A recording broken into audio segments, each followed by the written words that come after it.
শিক্ষার্থী সাম্য হত্যায় উত্তাল ঢাকা বিশ্ববিদ্যালয়, নিরাপত্তা না দিতে পারায় অভিযোগ ছাত্রদলের ৩ সন্দেহভাজন গ্রেফতার। চট্টগ্রাম বিশ্ববিদ্যালয়ের ৫তম সমাবর্তনের প্রধান উপদেষ্টা, ক্যাম্পাসে সাজ রব, শিক্ষার্থীদের মাঝে উৎসব আমেজ।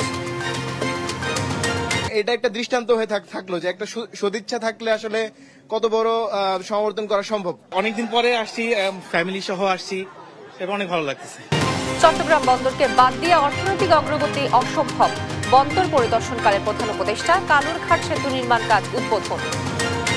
নিবন্ধন ও প্রতীক ফিরে পেতে জামায়াতের আপিলের রায় ১ জুন, বিচার বিভাগকে রাজনৈতিক হাতিয়ার করার অভিযোগ আইনজীবীর। সুষ্ঠু নির্বাচন হলে সরকার গঠন করবে বিএনপি, দাবি জয়নাল আবেদিন ফারুকের। ভোট বিলম্বিত করতে নানা ষড়যন্ত্রের অভিযোগ। আবাসন নিশ্চিত সহ ৩ দফা দাবিতে জগন্নাথ বিশ্ববিদ্যালয়ের শিক্ষার্থীদের মার্চ টু যমুনায় পুলিশের বাধা, রণক্ষেত্র মৎস্য ভবন এলাকা। এবং আওয়ামী লীগের কার্যক্রম নিষিদ্ধের বিষয়ে অবগত মার্কিন পররাষ্ট্র দপ্তর, গণতান্ত্রিক প্রক্রিয়া ও মত প্রকাশের স্বাধীনতায় সমর্থন। দেখছিলেন শিরোনাম সংবাদ দুপুরে, আপনাদের সঙ্গে আছি আমি তো আফরোজ। এবার বিস্তারিত। ঢাকা বিশ্ববিদ্যালয়ের শিক্ষা ও গবেষণা ইনস্টিটিউটের শিক্ষার্থী এবং ছাত্রদল নেতা শাহরিয়ার আলম সাম্য হত্যায় জড়িতদের গ্রেফতার ও ক্যাম্পাস এলাকায় নিরাপত্তা নিশ্চিতের দাবিতে বিক্ষোভ করেছেন শিক্ষক, শিক্ষার্থী ও ছাত্রদলের নেতাকর্মীরা। বুধবার দুপুরে ক্যাম্পাসে আলাদাভাবে তারা বিক্ষোভ করেন। এদিকে বাদসহ ঢাকা বিশ্ববিদ্যালয়ের কেন্দ্রীয় মসজিদে সাম্যের জানাজা অনুষ্ঠিত হওয়ার কথা রয়েছে।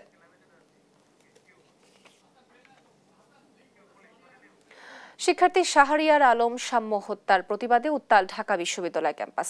পরিস্থিতি জানাতে সরাসরি যুক্ত হচ্ছেন আমাদের সহকর্মী হাসান মাহমুদ। হাসান, এই মুহূর্তে ক্যাম্পাসের পরিস্থিতি কি দেখছেন এবং প্রশাসনের কোনো বক্তব্য পাওয়া গেছে কিনা এবং কি বলছেন এবং তার সহপাঠীরা এবং ছাত্রদল নেতাকর্মীরা এ ব্যাপারে কি বলছেন, আমাদেরকে বিস্তারিত জানাবেন।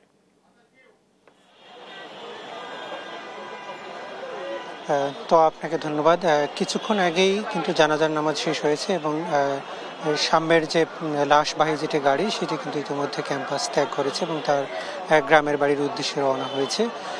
সেখানে কিন্তু আমরা দেখেছিলাম ছাত্রদলের কেন্দ্রীয় সভাপতি, সেক্রেটারি সহ ঢাকা বিশ্ববিদ্যালয়ের সভাপতি, সেক্রেটারি তারা এসেছিলেন।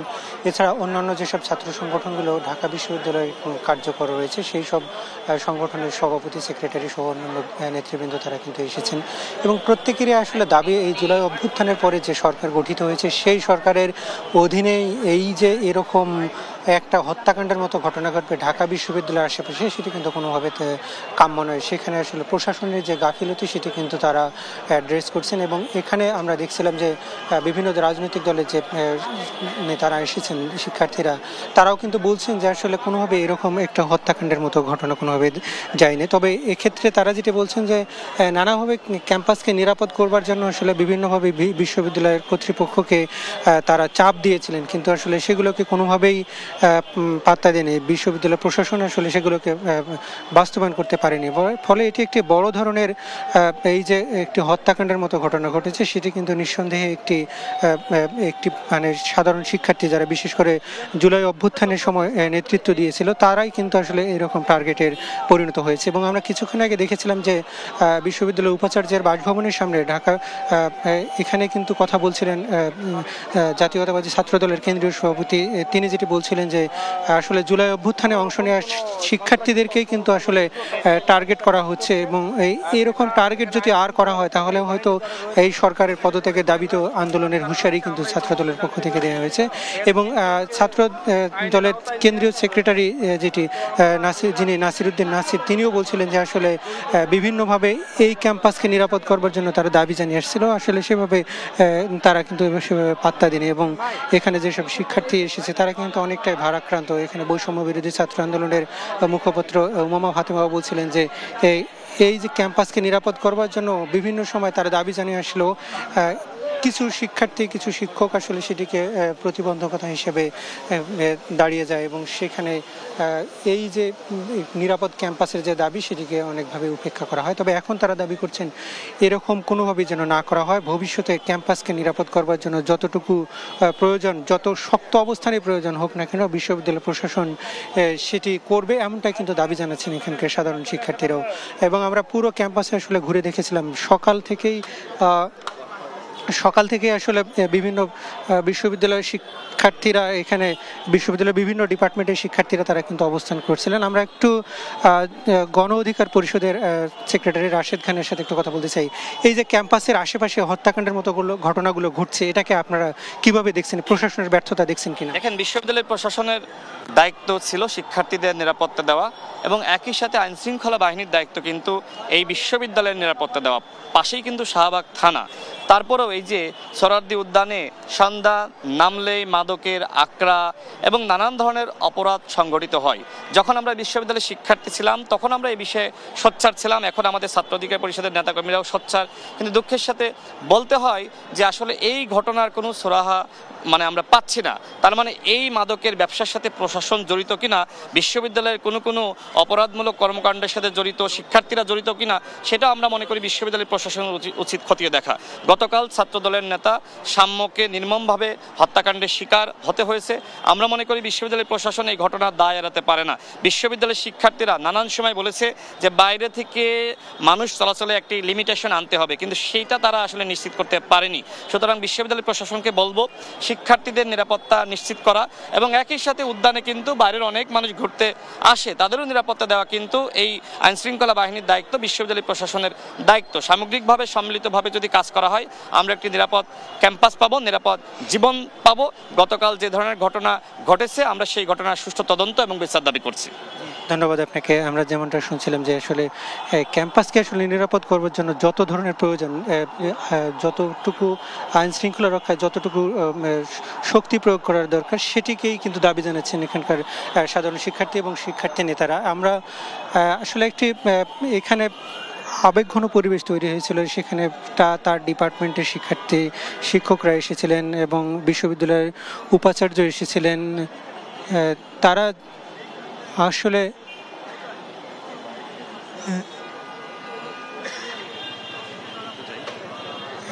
এইখানে আসলে তারা যেটি দাবি করছিলেন যে আসলে ক্যাম্পাসকে নিরাপদ করতে হবে এবং সাধারণ শিক্ষার্থীদের নিরাপত্তা নিশ্চিত করতে হবে এবং আশেপাশে অর্থাৎ সোহরাওয়ার্দী উদ্যানের আশেপাশে যেরকম মাদকের আখড়ায় তৈরি আমাদের অবস্থান নৈতিক দায়িত্ব প্রত্যেকটা শিক্ষার্থীকে নিরাপত্তা দেওয়া, নিরাপত্তা বিধান করা। সেইটার ব্যাপারে যতক্ষণ আমরা নিশ্চিত না হব ততক্ষণ আমরা আমাদের দাবির প্রতি অভিযোগ থাকি। ধন্যবাদ।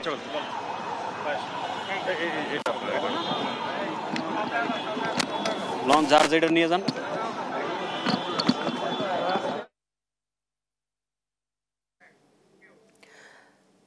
শিক্ষার্থী শাহরিয়ার আলম সাম্য হত্যার প্রতিবাদে উত্তাল ঢাকা বিশ্ববিদ্যালয় ক্যাম্পাসে। এ বিষয়ে বিস্তারিত জানাচ্ছিলেন আমাদের সহকর্মী হাসান মাহমুদ।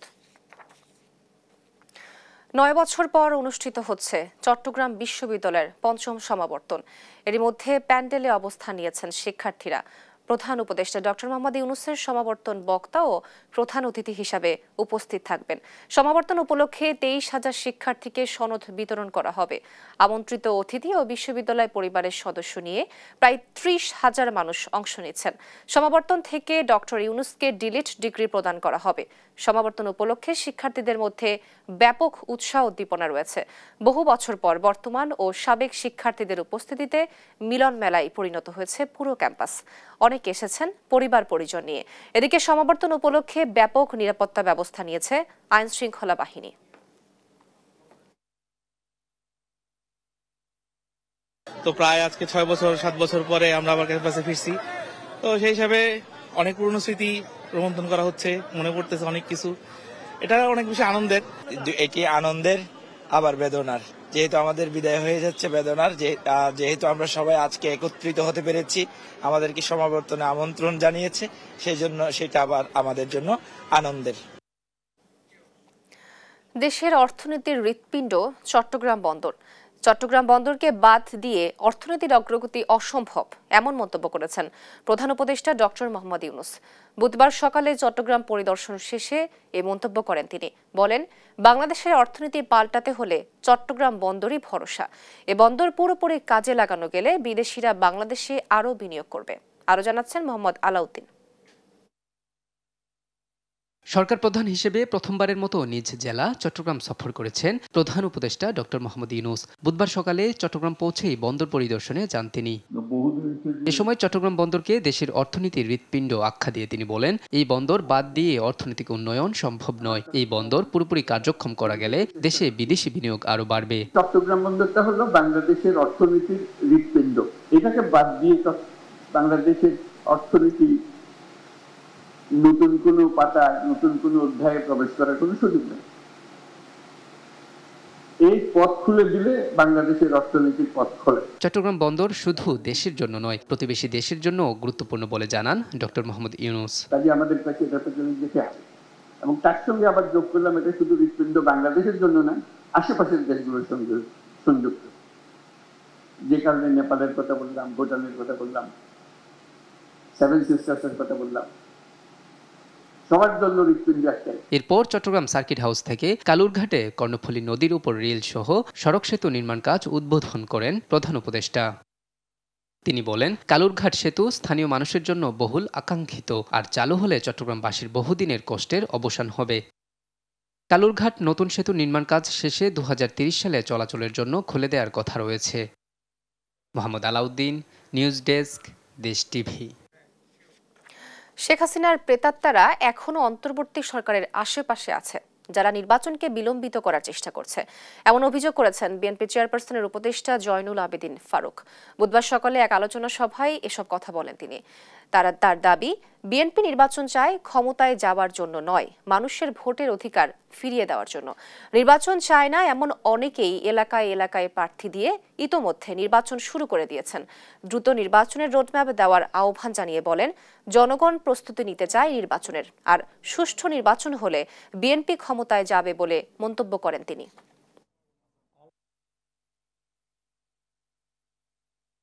বাংলার মানুষ এখন একটাই চায়, 16 বছর যারা আন্দোলন করেছে, জুলাই বিপ্লবে যারা এই আন্দোলনে শরিক হয়ে আত্মহত্যা দিয়েছে, তাদের দাবি একটি নির্বাচন। তারেক সাহেব স্পষ্ট বলেন, বিএনপিকে ক্ষমতা নেবার জন্য নয়, বিএনপি চায় 16 বছর আন্দোলন করেছি, নিঃসন্দেহে বিনা বাধায় আমি ভোট কেন্দ্রে যাব, আমার পছন্দের মার্কাকে আমি ভোট দেব। 3 দফা দাবিতে জগন্নাথ বিশ্ববিদ্যালয়ে আন্দোলনরত শিক্ষার্থীদের মার্চ টু যমুনা পুলিশের বাধার মুখে পড়ে। শিক্ষার্থীদের ছত্রভঙ্গ করতে পুলিশ টিয়ার শেল ও সাউন্ড গ্রেনেড নিক্ষেপ করেছে। বুধবার বেলা 11:30টার দিকে বিশ্ববিদ্যালয় ক্যাম্পাস থেকে মার্চ টু যমুনা শুরু করেন শিক্ষার্থীরা। এটি কাকরাইল প্রধান বিচারপতি বাসভবনের সামনে পৌঁছালে সেখানকার পুলিশের বাধার মুখে পড়েন শিক্ষার্থীরা। এ সময় পুলিশের বাধা পেয়ে শিক্ষার্থীরা রাস্তায় বসে পড়ে নানা স্লোগান দিতে শুরু করেন। রক্তের বন্যায় ভেসে যাবে অন্যায়, দিয়েছি রক্ত আরো দেব রক্ত ইত্যাদি স্লোগান দিচ্ছিলেন তারা। পরে তাদের ছত্রভঙ্গ করতে পুলিশ টিয়ার শেল ও সাউন্ড গ্রেনেড নিক্ষেপ করে। এতে অনেক শিক্ষার্থী আহত হয়েছেন। এ সময় কয়েকজন পুলিশও আহত হয়েছেন।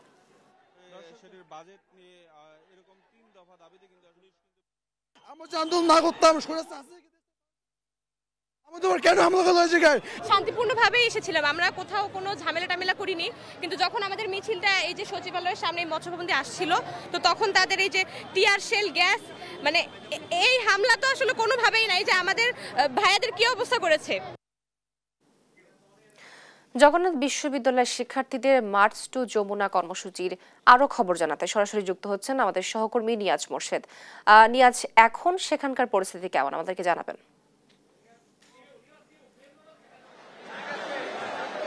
ধন্যবাদ। যেমনটি আসলে শুনছিলেন যে এই আজকে কিন্তু আপনার কিছুক্ষণ আগে জগন্নাথ বিশ্ববিদ্যালয়ের শিক্ষার্থীরা আবাসন সংকট সহ 3 দফা দাবিতে তারা প্রধান উপদেষ্টার বাড়ির অভিমুখে কিন্তু আসলে লং মার্চ করে, এবং সেই লং মার্চ করেই কিন্তু তারা এখানে যখন আসে এবং যখন তারা 101টা পর্যায়ে কিন্তু প্রধান উপদেষ্টার বাসভবনের সামনে আসলে কিন্তু তারা আসলে পুলিশি বাধায় পড়ে এবং পুলিশ তাদেরকে টিয়ার সেল নিক্ষেপ করে, সেই সাথে সাউন্ড গ্রেনেড, এমনটা অভিযোগ করেছেন জগন্নাথ বিশ্ববিদ্যালয়ের যারা শিক্ষার্থী আন্দোলনরত তারা। এবং সেই সাথে তারা কিন্তু আমরা দেখেছি কয়েকজন আসলে আহত হয়ে হাসপাতালে হাসপাতালও ভর্তি করা হয়েছে তাদেরকে এবং এখান থেকে নিয়ে যাওয়া হয়েছে এবং শিক্ষার্থীদের পক্ষ থেকে বলা হচ্ছে যতক্ষণ পর্যন্ত আসলে সরকারের কোনো উপদেষ্টা বা সরকারের কোনো প্রতিনিধি এখানে না আসবেন, তাদের সাথে কথা না বলবেন, তারা আসলে এখানে অবস্থান করবেন এবং তারা এই অবস্থান ছেড়ে আসলে তারা নড়বেন না এবং সেই সাথে তাদের দীর্ঘদিনের একটা দাবি যে জগন্নাথ বিশ্ববিদ্যালয়ের যে 3 দফা সেই দাবিটি আসলে কোনোভাবেই সরকার আমলে দিচ্ছে না, এমনটি আসলে তারা অভিযোগ করেছেন এবং তারা বলছেন যে আসলে এই আজকে তারা আসলে চূড়ান্ত ও একেবারে চূড়ান্তভাবেই তারা মাথায় সিদ্ধান্ত নিয়ে এসেছেন যে আজকে তারা এখান থেকে দাবি আদায় করে তারপর তারা নিয়ে যাবেন এবং তারা ঘরে ফিরবেন, এমনটি আসলে আমরা দেখেছি। তবে আমরা দেখেছি কয়েকজন শিক্ষার্থী যারা রয়েছেন তারা আসলে বেশ আহত হয়েছেন এবং অনেকে টিয়ার সেলের কারণে বা সাউন্ড গ্রেনেডের কারণে আসলে তারা একেবারেই তাদেরকে অনেককে আমরা দেখেছি হাসপাতালে নিয়ে যাওয়া হয়েছে এবং সেই সাথে কিন্তু এখনো কিন্তু এখানে কিন্তু আসলে শিক্ষার্থীরা অবস্থান করছেন এবং সেই সাথে পুলিশই কিন্তু আসলে আর বেশ নিরাপত্তা বলয় তৈরি করে কিন্তু এখানে এখন পর্যন্ত তারাও অবস্থান করছেন এবং তারা ব্যারিকেড দিয়ে রাখছেন যাতে যমুনা যে প্রধান উপদেষ্টার বাসভবন সেদিকে যাতে প্রবেশ করতে শিক্ষার্থী না পারে সেজন্য তারা কিন্তু সতর্ক অবস্থানে রয়েছেন এবং শিক্ষার্থীরা আসলে এখানে অবস্থান রয়েছে এবং সেই শিক্ষকরা এবং যারা অভিভাবকরাও আসলে এখানে রয়েছেন তাদের আসলে দাবির প্রেক্ষিতে এবং তারা বলছেন যে দাবি আদায় না হওয়া মতো তারা এই যমুনা থেকে আসলে তারা নড়বেন না এবং সেই সাথে এই প্রশাসনের যারা কর্তা রয়েছেন এবং সরকারের পক্ষ থেকে যারা প্রতিনিধি রয়েছেন তাদেরকে আহ্বান জানিয়েছেন যেন এসে তাদের আসলে দাবিগুলো জানা শোনা হয় এবং সেই দাবি থেকে যেন তাদের আসলে দাবিগুলো মানা। এই ছিল আমার কাছে সর্বশেষ তথ্য। আপনাকে ধন্যবাদ। দর্শক, জগন্নাথ বিশ্ববিদ্যালয়ের শিক্ষার্থীদের মার্চ টু যমুনা কর্মসূচির বিস্তারিত খবর জানাচ্ছিলেন আমাদের সহকর্মী নিয়াজ মোর্শেদ।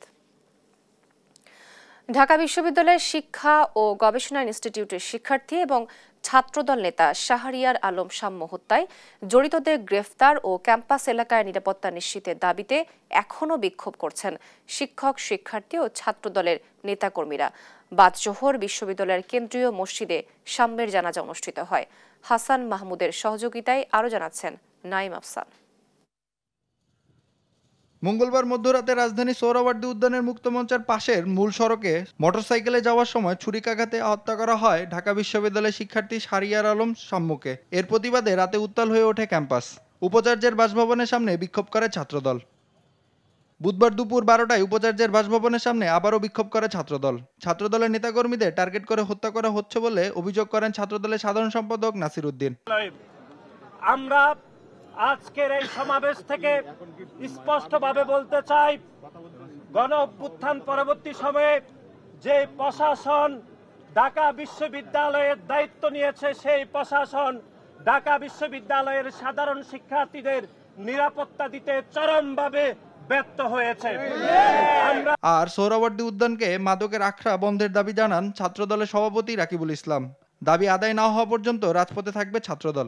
সোহরাওয়ার্দী উদ্যান এখানে মাদকের সয়লাভ এবং মাদক সেবীদের অভয়ারণ্যে পরিণত হয়েছে, কিন্তু তাদের যে ঢাকা বিশ্ববিদ্যালয়ের নিরাপত্তার গাফিলতি রয়েছে এবং তাদের যে মূল দায়িত্ব ছিল সাধারণ শিক্ষার্থীদের নিরাপত্তা নিশ্চিত করা এবং ছাত্রলীগের দোষরদের বিচার নিশ্চিত করা, এই দুইটি ইস্যুতে এখন পর্যন্ত তাদের কোনো স্পষ্ট বিবৃতি বক্তব্য আমরা পাইনি। এর আগে বেলা 11টার দিকে শিক্ষা ও গবেষণা ইনস্টিটিউটের সামনে সহপাঠী ও শিক্ষকরা বিক্ষোভ করেন। ক্যাম্পাসে নিরাপত্তা নিশ্চিতে বহিরাগতের অবাধ বিচরণ নিয়ন্ত্রণ ও যান চলাচল সীমিত করার দাবিও জানান তারা। আমাদের শিক্ষার্থীরা নিরাপত্তা বোধ যাতে করতে পারে সেই ব্যবস্থা আমাদের করা উচিত। আমি সর্বোচ্চ প্রশাসনের মাননীয় ভিসি স্যারকে সহ প্রশাসনকে আমি রিকোয়েস্ট করছি এই বিষয়টিতে, কারণ আমার শিক্ষার্থী যদি চলে যায় আমার এই শিক্ষা বিদ্যাপীঠের কি দাম। এদিকে সাম্য নিহতের হত্যায় বুধবার রাজধানীর বিভিন্ন জায়গায় অভিযান চালিয়ে 3 জনকে আটক করেছে পুলিশ। নাইম আফসান, দেশ টিভি, ঢাকা। রাজনৈতিক দল হিসাবে জামায়াতে ইসলামী নিবন্ধন ফিরে পাবে কিনা এ বিষয়ে আপিল বিভাগের রায় ঘোষণা হবে আগামী 1 জুন। এ বিষয়ে আশাবাদ জানিয়ে দলটির আইনজীবী শিশির মনির বলেন, দাড়িপাল্লা প্রতীকের রাজনৈতিক দাবিদার জামায়াত। সাবিনা মজুমদারের রিপোর্ট। দল হিসেবে নিবন্ধন পেতে সর্বোচ্চ আদালতে আইনি লড়াই চালিয়ে যাচ্ছে বাংলাদেশ জামায়াতে ইসলামী। 2013 সালের 1 আগস্ট হাইকোর্ট জামায়াতের নিবন্ধন বাতিল ও অবৈধ ঘোষণা করে রায় দেন এবং 2016 সালে তৎকালীন প্রধান বিচারপতি এস.কে. সিনহার সভাপতিত্বে ফুল কোর্ট সভা ডেকে জামায়াতের নিবন্ধন বাতিল করা হয়। পরে গেল বছরের 1 সেপ্টেম্বর জামায়াতের নিবন্ধনের আপিল পুনরুজ্জীবিত করা হয়। বুধবার প্রধান বিচারপতি সৈয়দ রেফাত আহমেদের নেতৃত্বে 4 বিচারপতির আপিল বেঞ্চে জামায়াতের নিবন্ধন ও প্রতীক ফিরে পাওয়ার শুনানি শুরু হয়। শুনানিতে জামায়াতের আইনজীবীরা আদালতে বলেন, হাইকোর্ট জামায়াতের নিবন্ধন বাতিল করে বিচার বিভাগকে রাজনীতিকরণ করেছে। শুনানি শেষ করে রায়ের জন্য 1 জুন দিন ধার্য করেছে আপিল বিভাগ। 2008 সালে জামায়াতকে ইলেকশন কমিশন একটি নিবন্ধন ইস্যু করেন, কিন্তু বাংলাদেশের হাইকোর্ট মেজরিটির জাজমেন্টের ভিত্তিতে এই নিবন্ধনটি বাতিল করেন। এর বিরুদ্ধে আমরা আপিল করেছিলাম। আপিল মামলার শুনানি আজকে শেষ হয়েছে। শুনানি অন্তে আগামী 1 জুন 2025-এ এই মামলার রায়ের জন্য দিন নির্ধারণ করা হয়েছে। নির্বাচন কমিশন যেন দাঁড়িপাল্লা প্রতীক ফিরিয়ে দেয়, এ বিষয়ে আপিল বিভাগ রায়ে পর্যবেক্ষণ দেবে বলে আশা জামায়াতের আইনজীবীর। আমরা আদালতকে আজকে একটি ডাইরেকশন চেয়েছি আদালতের কাছে যে এই বিষয়টি প্রতীক তো আর উচ্চ আদালত বরাদ্দ করতে পারে না। প্রতীক বরাদ্দ করার ক্ষমতা হলো ইলেকশন কমিশনের। মাননীয় আদালত যেন এই মর্মে একটি অবজারভেশন দেন যে এই ব্যাপারটি যেন ইলেকশন কমিশন উপযুক্ত সময়ে উপযুক্ত সিদ্ধান্ত নেন, এই মর্মে আমরা ডাইরেকশন চেয়েছি। আমরা আশা করি পূর্ণাঙ্গ রায়ে এই মর্মে ডাইরেকশনও উচ্চ আদালত কর্তৃক দেওয়া হবে। শুনানিতে জামায়াতের কেন্দ্রীয় ও ঢাকা মহানগরের নেতারা উপস্থিত ছিলেন। একটা হলো জামাত ইসলামীর। নাফিয়া ফারজানা, দেশ টিভি, ঢাকা। বিএনপির ভারপ্রাপ্ত চেয়ারম্যান তারেক রহমানের স্ত্রী ডাক্তার জুবাইদা রহমানকে দুর্নীতির মামলায় জামিন দিয়েছেন হাইকোর্ট। সেই সঙ্গে খালাস চেয়ে তার আপিল গ্রহণ করে নথি তলব করেছেন আদালত। বুধবার বিচারপতি মোহাম্মদ খুশরুজ্জামানের হাইকোর্টের একক বেঞ্চ এ আদেশ দেন। এর আগে মঙ্গলবার জুবাইদা রহমানের 587 দিনের বিলম্ব মওকুফ করে আপিল অনুমতি দেয় হাইকোর্ট। এই মামলার আপিল নিষ্পত্তির জন্য গ্রহণ করা হয়েছে। 17 বছর পর দেশে ফিরে সাজার বিরুদ্ধে আপিল করেন জুবাইদা রহমান। 2007 সালের 26 সেপ্টেম্বর কাফরুল থানায় করা দুদকের মামলায় 2023 সালের 2 আগস্ট ঢাকা জজ আদালত তারেক রহমানকে 9 বছরের সাজা আর জুবাইদা রহমানকে 3 বছর কারাদণ্ড দেন। গেল বছরের 22 সেপ্টেম্বর জুবাইদা রহমানের সাজা স্থগিত করে স্বরাষ্ট্র মন্ত্রণালয়। এই আপিলটা সেকশনে গিয়েছে এবং সেখানে নাম্বার পড়েছে। আজকে আবার এটা আমরা লিস্টে এনে আজকে আমরা জামিনের জন্য মুভ করেছি। তো কোর্ট দয়াপরবশ হয়ে আপিল শুনানির জন্য গ্রহণ করেছেন। নিম্ন আদালতের নথি তলব দিয়েছেন, পক্ষদ্বয়কে নোটিশ দিয়েছেন এবং ওনার উপর আরোপিত দণ্ডাদেশে যে ফাইন ছিল সেই ফাইনটা স্টে করেছেন এবং এই আপিল নিষ্পত্তি না হওয়া পর্যন্ত ওনাকে নিজের জিম্মায় অথবা আইনজীবীদের জিম্মায় ওনাকে জামিন দিয়েছেন। বিএনপি নেতা ইশরাক হোসেনকে ঢাকা দক্ষিণ সিটি কর্পোরেশনের মেয়রের দায়িত্ব বুঝিয়ে দেওয়ার দাবিতে নগর ভবনের সামনে মানববন্ধন করেছে কর্পোরেশনের কর্মচারীরা। সকালে নগর ভবনের সামনে জড়ো হন মানববন্ধনকারীরা। দুপুর পর্যন্ত চলে মানববন্ধন। 2020 সালের 1 ফেব্রুয়ারি অনুষ্ঠিত ঢাকা দক্ষিণ সিটি কর্পোরেশন নির্বাচনে বিএনপির প্রার্থী ইশরাক অংশ নিয়েছিলেন। সে সময় নির্বাচন কমিশন আওয়ামী লীগের প্রার্থী শেখ ফজলে নূর তাপসকে ডিএসসিসির মেয়র ঘোষণা করেন। এরপর 2020 সালের 3 মার্চ ডিএসসিসি নির্বাচন বাতিল চেয়ে নির্বাচন ট্রাইব্যুনালে একটি মামলা করেছিলেন ইশরাক। সেই মামলার রায়ে আদালত ইশরাককে মেয়র হিসাবে ঘোষণা করেছেন, কিন্তু এখন পর্যন্ত শপথ নিতে পারেননি ইশরাক।